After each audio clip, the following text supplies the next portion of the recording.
Hello everyone, good morning. Today we will be discuss about the second lecture of the determinant of exercise 4.2, and in this video we will discuss the property of determinant, and we have to find the determinant using the properties. So how to find the determinant using the property, now we will be discuss, and in this video the questions from the board level like HBSC and CBSE of 4 marks. मतलब हमारे पास जो board level की अगर हम लोग बात करें तो डिटरमिनेंट्स के अंदर जो क्वेश्चन आएगा वो 4 मार्क्स से आएगा, सीबीएसई हो चाहे एचबीएससी हो। तो ये हमारे पास मोस्ट इंपोर्टेंट एक्सरसाइज, जो एक एक्सरसाइज से 4 मार्क्स का जो क्वेश्चन आ रहा है, तो हम लोग सबसे पहले इसकी प्रॉपर्टीज के बारे में डिस्कस करेंगे। तो आइए देखते हैं इसकी प्रॉपर्टी। देखिए पहले इसकी फर्स्ट प्रॉपर्टी के बारे में, बड़ी मजेदार प्रॉपर्टी है, the value of determinant unchange. Means क्या है कि जो वैल्यू ऑफ डिटरमिनेंट है वो अनचेंज रहती है। कब? If its row are change to column and column into row. अब क्या समझे आप इस प्रॉपर्टी से कि वैल्यू ऑफ डिटरमिनेंट अनचेंज रहती है। कब रहती है? जब हम ऑल रो, जितनी भी रो है सारी या फिर कॉलम हो, सभी को रो को कॉलम में इंटरचेंज करे या फिर कॉलम को रो में इंटरचेंज करे, तो वैल्यू ऑफ डिटरमिनेंट क्या रहती है? No change. It means transpose, कि determinant of transpose of a equal to determinant of a. देखिए हम लोग सबसे पहले इसके अंदर एग्जांपल से करवाते हैं। मान लीजिए मेरे पास ये डिटरमिनेंट ऑफ ए है, जो कि क्या है? 5 6 -9 2 3 4 1 2 8। क्लियर? ये डिटरमिनेंट है। तो इट मींस देखिए याद रहे, ये R1 बोलते हैं रो 1, ये R2 row second, and this is R3 row third, and this is the column 1 C1, this is the column 2 C2, and this is the column 3 C3। मतलब कहने का मतलब जब we interchange all row into column, it means transpose. We can say transpose. तो transpose करिए कि सभी रो को कॉलम में इंटरचेंज करें। ये first row R1 into C1 and R2 into C2 and R3 into C3। Clear?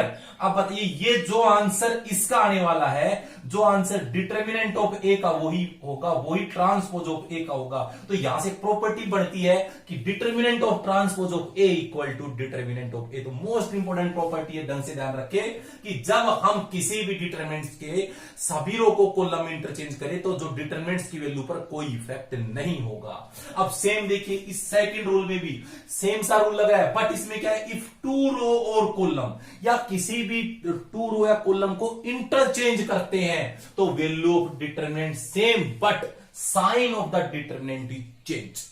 Means क्या है कि मेरे पास अगर ये है कोई, अगर इसमें हम इंटरचेंज मतलब बदलते हैं, R1 इंटरचेंज R2 हम लोग करते हैं, तो इंटरचेंज करें तो फर्स्ट रो क्या है? ये इन दोनों को इंटरचेंज करना, तो ये 2 3 4, ये क्या है? 5 6 -9।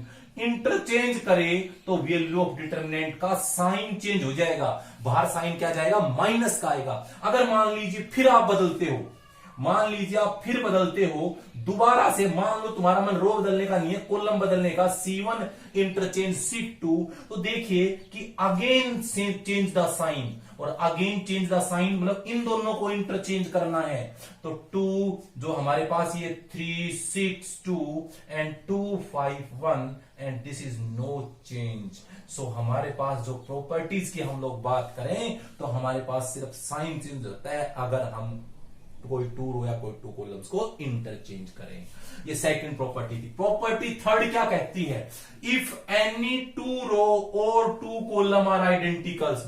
ये भी इंपोर्टेंट प्रॉपर्टी है कि हमारे पास कोई भी डिटरमिनेंट्स है, उसमें कोई भी 2 रो या कोई भी 2 कॉलम आइडेंटिकल मींस होता है सेम। आप लोगों को उनकी शक्लें अगर सेम दिख रही है, अगर 2 रो या कोई भी 2 कॉलम की शक्लें सेम दिख रही है, तो हम लोग क्या कर देंगे? उस डिटरमिनेंट्स की वैल्यू 0 आएगी। देखिए जैसे मेरे पास डिटरमिनेंट ऑफ ए है, ये 2 4 9, एंड ये है 6 4 2 और 2 4 9। आप लोगों को किसमें कुछ शक्ल सेम दिख रही है? दिख रही है। यहां से देखो R1 और R3 की शक्ल सेम लग रही है हमें। It means identical, so value of determinant 0।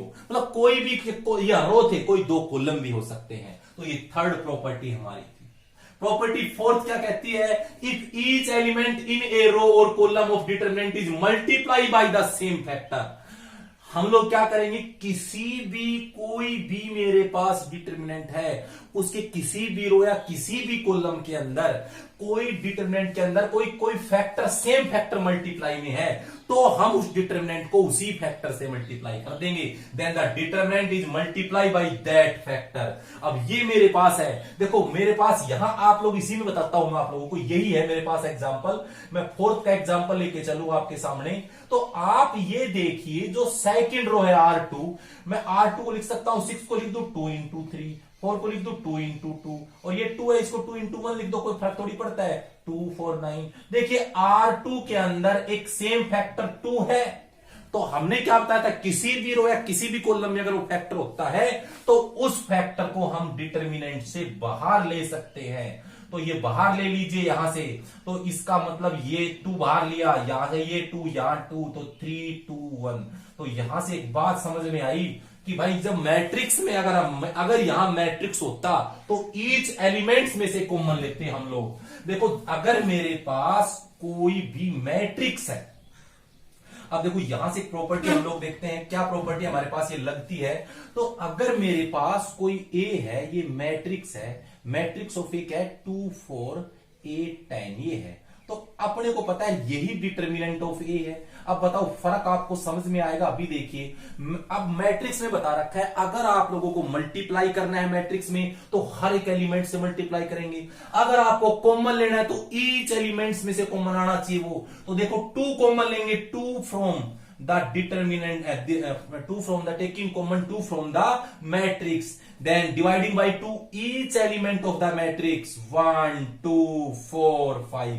तो यहां से हम क्या देख रहे हैं कि हमारे पास अगर मैट्रिक्स में कॉमन लोगे तो सभी में से लेंगे, बट अगर डिटर्मिनेंट्स में यही कॉमन ले तो पर्टिकुलर रो या पर्टिकुलर कॉलम में से कॉमन लेंगे। पर्टिकुलर रो का मतलब समझे, मान लीजिए फर्स्ट रो में से 2 कॉमन आ रहा है तो ले लीजिए 1 2, अब इसको एज इट इज लिख दिया। अब सेकंड में भी आ रहा है तो ये मतलब इसमें से या तो किसी रो में से निकालेंगे, इसमें से 2 लो, देखो इसमें से 2 लेंगे तो या 4 5, तो यहां से 4 आएगा। तो ये जो मेरे पास बनता है इसके अंदर, ये इस रूल पे बेस है, इसका फॉर्मूला में यहां लिखवा रखा है मैंने कि हमारे पास डिटर्मिनेंट्स में तो अगर या तो किसी रो में से लेंगे या किसी कॉलम में से कॉमन, बट मैट्रिक्स में से ईच एलिमेंट से मल्टीप्लाई करने की बात आई।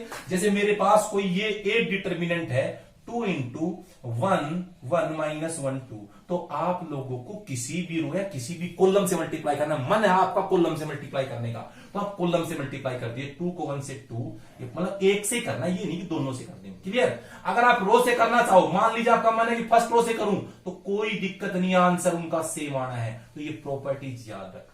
अब यहां से क्या होता है कि कोई भी स्केलर अगर मैट्रिक्स के अंदर मल्टीप्लाई है, डिटर्मिनेंट्स के अंदर मल्टीप्लाई है, तो अगर उस स्केलर को बाहर निकालते हो ना तो उसकी पावर क्या जाएगी, n मींस है ऑर्डर ऑफ द मैट्रिक्स। अगर कोई मैट्रिक्स आपके पास 3x3 ऑर्डर का है, तो अगर आपको 2 into डिटर्मिनेंट ऑफ ए है, तो अगर 2 बाहर निकालेंगे डिटर्मिनेंट, तो 2 की पावर ऑर्डर जाएगी कितना है, 3। तो ये याद रहे।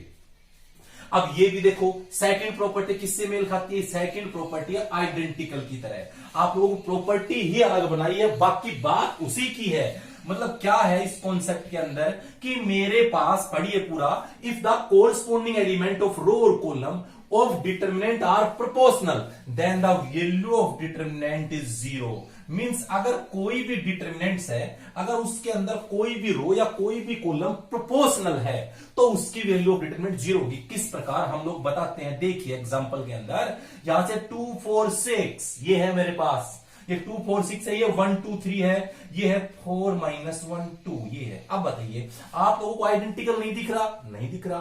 अब हम ऐसा देखें, क्या कोई रो या फिर कोई कॉलम एक सेम स्केलर से मल्टीप्लीकेशन का तो नहीं है। तो हम लोग देखें कि अगर मैं यहां से 2 तीनों में से बाहर निकालूं, 2 जैसे बाहर निकालूंगा तो यहां से 1, यहां से 2, यहां से 3, ये 1 2 3, तो आप लोगों को दिख गया ना कि ये आइडेंटिकल है, सो वैल्यू ऑफ डिटरमिनेंट क्या रहेगी, 0। तो मतलब ये रूल ही बना दिया इसने। क्या किया, अगर कोई स्केलर अगर किसी भी रो से या किसी भी कॉलम को सेम स्केलर मल्टीप्लाई में है तो उस डिटरमिनेंट की वैल्यू क्या रहेगी, 0। तो अब तक हम लोगों ने कितनी प्रॉपर्टी डिस्कस की, 4। अब मैं कराता हूं 5th प्रॉपर्टी। देखिए प्रॉपर्टी हमारे पास 5th है if each element of a row or column of determinant is expressed as the sum of two or more terms. Means कोई भी रो या कोई भी कॉलम के अंदर अगर मेरे पास टू एलिमेंट्स का, दो या दो ही ज्यादा एलिमेंट्स का सम हो, तो हम उसको they can be express as the sum of two or more determinants. अब आप लोगों को देखो प्रॉपर्टी हम लेके आए एक्सरसाइज में. क्वेश्चन मैंने क्वेश्चन लिख दिया. यहां से क्या है कि जो मेरे पास ये है, क्या है ये C3, इसमें टू एलिमेंट्स का सम दिख रहा होगा आप लोगों को, तो हम इसको टू डिटरमिनेंट्स के फॉर्म में लिखेंगे. कैसे कि मेरे पास ये जो क्वेश्चन है, जो सिंगल एलिमेंट है वो दोनों में उतार दीजिए. A B C P Q R, यहां भी A B C P Q R. आप देखिए A x plus P Y, ये तो फर्स्ट एलिमेंट लिख दीजिए इस सब का. ये क्या है, a x plus b x plus c x. ये क्या है, p y plus q y plus into r. अब देखो कॉमन आ रहा है आप लोगों को, मैंने कहा कॉमन ले सकते हो. क्या कॉमन आ रहा है बताओ इसमें, टेकिंग कॉमन. क्या कॉमन, x फ्रॉम C3 नाम है, आपको पता है इसका. और इसमें x कॉमन लेंगे तो क्या आया, ए बी सी, ये P Q R, ये A B C. यहां से टेकिंग कॉमन y कॉमन लेंगे तो क्या आता है, देखिए P Q R, यहां से y लेंगे तो P Q R. बताइए कौन कौन आइडेंटिकल है, बोलो इसमें क्या लिखोगे. C1 and C3 are identical, so value of determinant is 0. यहां से आप लोग देखिए कि x into 0 plus y into 0, that is answer. Question number 6 देखे, the value of determinant is unchange if the to each element of any row or column be added some multiple of k of the corresponding element of other row. It means क्या है कि कोई भी मेरे पास रो है उसमें changement करना हो, उस रो में क्या ऐड करें, किसी के स्केलर को अदर रो से मल्टीप्लाई करके. दिखते हैं देखो, जैसे मेरे पास डिटर्मिनेंट ऑफ ए है 1 2 3 -1, ये है. तो अगर मैं R1, इसमें दो ये R1 R2 में चेंजमेंट क्या है, R1 चेंजेसमेंट टू R1 टू टाइम्स, कोई टू को स्केलर है, इंटू R2. तो कैसे लिखेंगे इसमें कि देखिए यहां से नो चेंज है R2 में एज इट इज, तो पहले इसको 2 से मल्टीप्लाई किए, 2 को लिखे, 2 को देखो R1 लिखो 1, ये 1 है, फिर प्लस 2 इंटू R2 3, तो 1 प्लस 9 दैट इज 10. ये क्या है, 10 है. अभी देखो यहां से इसमें R1 क्या है 2, प्लस 2 इंटू इसमें R2 -1, 2 - 2 ये 0. अब देखो डिटरमिनेंट की वैल्यू सेम रहेगी, यहां से इसको मल्टीप्लाई करना, -1 माइनस फॉर्मूले का 6 तो -7 आएगा. क्लियर. तो इस प्रकार हम लोग यहां देखें, इसमें भी आंसर वही आना चाहिए इसके अंदर. एक बार फिर देख लीजिए, कहीं ना मिस्टेक हमने करी है. देखिए आप कहां से मिस्टेक करी है, यहां से मिस्टेक है हमारी. ये देखो क्या है, R1 क्या है 1 प्लस 3 2 है, सॉरी यहां पे क्या है 2 इंटू R2 3, तो ये क्या आएगा 1 प्लस 6 7, क्या आएगा 7. अब क्रॉस मल्टीप्लाई करना, ये -7 -0 सेम आ रहा है ना. तो ऐसा हमारे पास किसी भी रो के अंदर हो, ये ऑपरेशन है ऑपरेशन, किसी रो को इंटरचेंज करना हो तो क्या लिखेंगे, RIRJ लिखेंगे हम लोग. अगर हम लोगों को किसी रो को अदर रो से मल्टीप्लाई करना हो, RI तो किसी स्केलर से, तो चेंज टू KRJ, यही कॉलम में ऑपरेशंस होते हैं. तो इस टाइप से हम लोग ये डिस्कस कर रहे हैं इसकी प्रॉपर्टीज के बारे में. तो आप लोगों को ये लास्ट इसकी जो प्रॉपर्टी नंबर 7 है, उसके अंदर क्या है, अगर दो मैट्रिक्स का प्रोडक्ट है तो उसको सम प्रोडक्ट क्या लिखेंगे, सेपरेटली ओपन कर सकते हैं. तो ये लोग आप ध्यान रखिएगा. अब आपको इसमें 2 से 3 क्वेश्चंस मैं अटेम्प्ट करवाता हूं. देखिए क्वेश्चंस हमारे किस फॉर्म में है, ये देख लीजिए. मैं लिखता हूं 2 2 2 ABC BCA CAB. Find the, ये क्वेश्चन में हर क्वेश्चन में लिखाएगा, without expanding solve the determinant, बिना एक्सपेंड किए गए तो आप लोगों को डिटरमिनेंट सोल्व करना है। देखो स्टार्टिंग में कोई भी क्वेश्चंस करोगे तो आप लोगों को ऐसे हवा सी लगेगी कि पता नहीं छू के गुजर गई है, बट आप लोग जब इसमें प्रैक्टिस करोगे 3 से 4 क्वेश्चंस में तो आपको बहुत ही मजा आने वाला होगा इन क्वेश्चंस के अंदर। तो हम लोग आगे देखें इसके अंदर कि जो क्वेश्चन है ये है, हमारे पास 2 यहां है पूरी में, इसमें एबीसी है, तो मैं क्या लिखूंगा, टेकिंग कॉमन, फर्स्ट क्वेश्चन का फर्स्ट पार्ट, ये second part, taking common 2 and ABC from C1 and C3।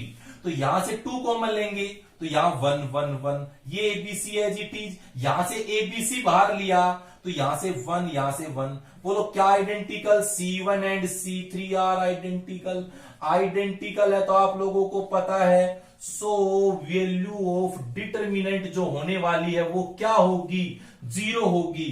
तो 2 इंटू ABC इंटू 0, तो आंसर क्या आएगा, 0 रहेगा। तो ऐसा ही क्वेश्चन नेक्स्ट है, इसमें आपको कहीं आइडेंटिकल नहीं दिख रहा, बट हम लोग कोई ना कोई प्रॉपर्टी अप्लाई करके बना लेंगे इसको। आप लोगों को देख रहे हैं यहाँ पे x प्लस वाई, ये जेड की कमी है यहां से पूरी हो रही है, या y प्लस जेड एक्स की कमी है यहां से हो रही है, मतलब जो जो कमियां R1 में है वो R2 से पूरी हो रही है। तो हम चेंजमेंट करेंगे ऑपरेटिंग, इसमें करूंगा R1 change to R1 plus R2। तो आप लोग देखोगे इसको इसमें ऐड करना x plus Y plus Z, इसको ऐड करना x plus Y plus Z, मतलब ये इसमें ऐड करने हैं, जेड इसमें ऐड किया, x इसमें ऐड किया, y इसमें ऐड करना, तो x plus Y plus Z होगा। तो आप लोग ये देख रहे हो कि यहां से कॉमन क्या आ रहा है R1 में से, taking common x plus Y plus Z from R1, तो मेरे पास आता क्या है, x plus Y plus Z R1 में लेंगे तो 1 1 1, ये जेड एक्स वाई ये 1 1 1। बोलो क्या क्या आइडेंटिकल दिख रहा है आप लोगों को यहां से, मुझे तो आइडेंटिकल इसमें दिख रहा है R1 R3, तो इसको आंसर 0, तो आंसर क्या आया, 0। तो इस टाइप से इन क्वेश्चंस का हम कर सकते हैं, कोई भी क्वेश्चन हमारे पास इस टाइप का हम अप्लाई इजीली कर सकते हैं। तो आप लोगों को और 1-2 क्वेश्चंस इस टाइप के मैं करवा रहा हूं ताकि आप लोगों को थोड़ा और बेटर समझ में आए। Without expanding solve the determinant, ये टाइप हम लोग कर रहे हैं। तो आप लोगों को मैं एक क्वेश्चन आपके लिए और लेके आते हैं हम लोग इसके अंदर। देखो जो क्वेश्चन हमारे पास है वो एनसीईआरटी से है, तो जो एनसीईआरटी का जो क्वेश्चन है वो क्वेश्चन क्या है मैं लिख देता हूं, 2 3 5 7 8 9 65 75 86 इक्वल टू 0, ये करना है। तो देखिए क्वेश्चन के अंदर आप लोगों को एक स्टार्टिंग में देखो तो बड़ा ही अजीब लगने वाला है। तो देखो ऐसा क्या करें, तो मैंने कहा कि प्रैक्टिस करोगे आप 3 से 4 क्वेश्चंस की, तब आपको समझ में आने लगा क्वेश्चंस में क्या हो रहा है और किस टाइप से हमें क्वेश्चंस अटेम्प्ट करने हैं। तो देखो मैं आप लोगों को बता रहा हूं, मैं इसमें ये सब्ट्रैक्ट कर रहा हूं, आप तो ऐसे कभी सब्ट्रैक्ट कर रहे हैं कभी ऐड कर रहे हैं, बट आप लोग भी अगर 2 से 3 क्वेश्चन अटेम्प्ट कर लोगे आप भी समझ जाओगे क्यों सब्ट्रैक्ट कर रहा हूं। देखो ये नाम है इसका C1 C2 C3, तो C3 में चेंजमेंट क्या है, इसमें ये माइनस कर रहा हूं, देखिए क्या होता है, ये मैं ऑपरेट कर रहा हूं इसको, 2 3 5 7 8 9, सब्ट्रैक्ट करो 65 माइनस 2, ये 3 इसमें करो, 75 minus 3 86 minus 5, clear. So we get 2 3 5 7 8 9, 65 minus 2 63 होगा, 75 माइनस 3 72 होगा, 86 माइनस 81 होगा। आप लोगों को पता है यहां से कॉमन आ रहा है, क्या आ रहा है, 9, तो क्या लिखोगे, taking common 9 from C3, 9 common लो, 9 जैसे हम कॉमन लेंगे आप लोगों को पता है 9 कॉमन लेने का मतलब 9 से डिवाइड करना, 63 को 9 से करोगे 7, 72 को 9 से करोगे 8, 81 को 9 से करोगे 9। तो देख लीजिए क्या आइडेंटिकल है, C2 and C3 are identical, और identical so value of determinant 0, तो आंसर विल बी 0। तो आप लोग हम आपके लिए जो हर बार एनसीईआरटी से सीबीएसई एचबीएसई बोर्ड से क्वेश्चन लेके आ रहे हैं, तो और शॉर्ट ट्रिक्स भी आप लोगों को करवा रहे हैं। देखिए क्वेश्चन नंबर जो मेरे पास सेकंड है, A B C are in A P, then prove that, क्या प्रूफ करना है, ये इक्वल टू 0 प्रूफ करना है। देखिए क्वेश्चन के अंदर जब भी आपके पास कोई भी टर्म्स दे रखी है तो मान के चलिए कि उसका यूज है, तो तो एबीसी अगर एपी में है तो क्या होगा, their common difference are 7 same, the difference of second minus first term equal to difference of third minus second. अब देखिए यहां से सबको राइट में लेके गए, plus B minus A plus A, तो यहां से कंडीशन आती है C plus A minus 2b equal to 0। देखिए कोई ना कोई इसका जरूर यूज है क्वेश्चन में। यहां देखिए यहां ए है, यहां सी है, यहां बी है, तो समझ में आता है कि सी ए को ऐड करना है, बट -2 से किसको मल्टीप्लाई करना है, बी से। तो ऐसा ही रूल अप्लाई कीजिए। इसका नाम R1 है, इसका नाम R2 है, इसका नाम R3 है। तो हम लोग क्या लिखेंगे कि operating R1 changes to R1 plus R3 -2 of R2। तो सो वी गेट, यहां से देखो R1 R3 को ऐड कीजिए, 2i प्लस 4y प्लस 6, इसका साइन चेंज कीजिए -2 से मल्टीप्लाई करके, -6y माइनस 10। यहां से क्या आएगा देखो, 5y प्लस 7y प्लस 9, -2 से मल्टीप्लाई कीजिए 12y माइनस 16। यहां से मल्टीप्लाई इसमें ऐड कीजिए देखो 8y प्लस a, और इन तीनों को ऐड कर दिया हमारे पास, इसको अब इसको -2 से मल्टीप्लाई, -18y प्लस b, जिसमें नो चेंज है उसको एज इट इज रखिए, 6y प्लस 8, आएगा 9y प्लस b। क्लियर। अब यहां से आप लोग देख रहे हैं इसके अंदर 4y प्लस 6 है, तो ये as it is 4y plus 6, 7y plus 9 and 10y plus c। आप देखिए 4y प्लस 2y, 6y से 6y कैंसिल, 4 प्लस 6 10 से 10 cancel, 5y plus 7y 12y, इससे कैंसिल, और ये 9 प्लस 7 16 माइनस 16 से cancel, 8y plus 10y 18y। अब यहां से बचता क्या है, 0, यहां भी 0, और यहां क्या है, c प्लस a माइनस, यहां देखिए 2b आएगा, यहां देखिए क्योंकि -2 से मल्टीप्लाई किया था, -2b, और ये एज इट इज जो भी है 3y plus 5, 6y plus 8, 9y plus b, ये 4y plus 6, 7y plus 9, 10y plus c। तो ये देखिए यहां से इसकी वैल्यू फर्स्ट में क्या है, ये। हाँ, इस प्रकार से हम लोग ये एज इट इज आएंगे।